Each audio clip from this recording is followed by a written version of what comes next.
am here to talk to you this morning about what your choices are, what your options are if you can't do IVF. And there might be a lot of different reasons why you can't do IVF.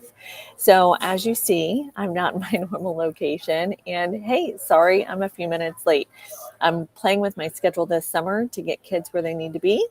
Mom, hashtag mom life, and also come here and provide valuable content for you every day. So let's get started. So you can't do IVF. So there's a few reasons, and I'm just going to touch on them this morning why you might not be able to do IVF. So first of all, you might not be able to afford IVF. IVF is very, very expensive. Somewhere between 10 would be on the very lowest end to $20,000 a procedure.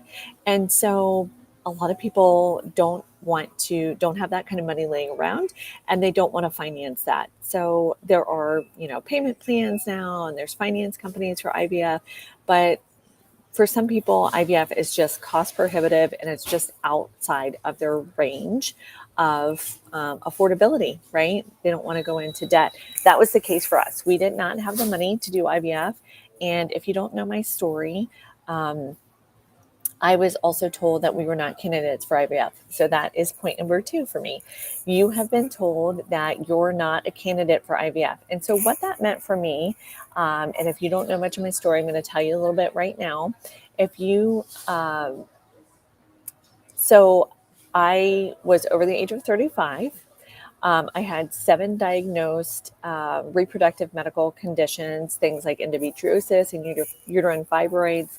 And I was also hyperovulating, which meant that they couldn't stimulate me for a retrieval. And I also had what's called DOR, diminished ovarian reserve. And so I could not have an egg retrieval. So I was not a candidate for IVF. And I was told that I would need donor eggs. Now, spoiler alert, in case you don't know me, hi, I'm Erica Hoke.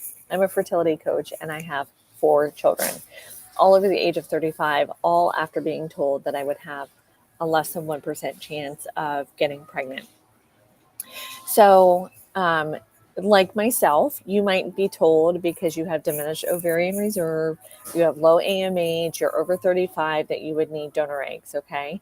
So the third thing is that for some other physical reason, you might not be a good candidate for IVF, right? Maybe you have PCOS, maybe you have endometriosis, some of those things that have not been addressed. So there's a number of different reasons that you might not be a candidate for IVF. Also for religious reasons. Some people do not believe religiously that they should participate in reproductive medicine, and that's fine.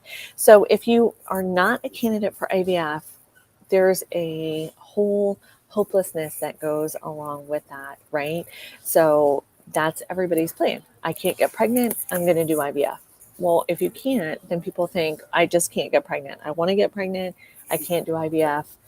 I'm not going to be able to get pregnant now. And I'm here to tell you that that is not the case. The symptoms in my body were exactly that. The diseases were simply symptoms of what was going on in my body. And once I addressed them at their root cause, then I was able to get pregnant not one time, which may have been luck, and you may have been, wow, she's so lucky.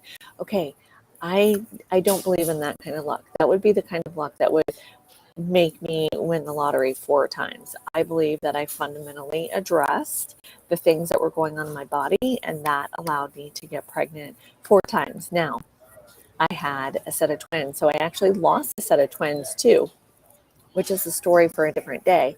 But I was able to get pregnant 4 times naturally on my own after 35. So if you are struggling to, if you're struggling to wrap your head around what it is that you have in your control to do if you can't do IVF, diet and lifestyle changes are key. Getting to the root of what your body is telling you is key. Managing your stress is key. Okay. So all of these things I talk about in my Accelerate Your Fertility Bootcamp, and I have some scholarships available. I have some seats available via scholarship at 90% off. That was provided via a client. And so I'm able to provide those at 90% off. Once those seats are filled, it will never be this low again. But I do have some seats available for that. So if you are struggling with IVF, or struggling with not being able to do IVF, would you just comment below and say me, or I hear you, or something, or that's me, or I understand something, so that I know who you are. And if you're watching on replay, go ahead and hit that hashtag replay on there. I will catch up with you at Wednesday. I'm going to change my time to 8:30 because it's a little bit closer to when I can fulfill being on here. And hey, health and blessings to you. Bye-bye.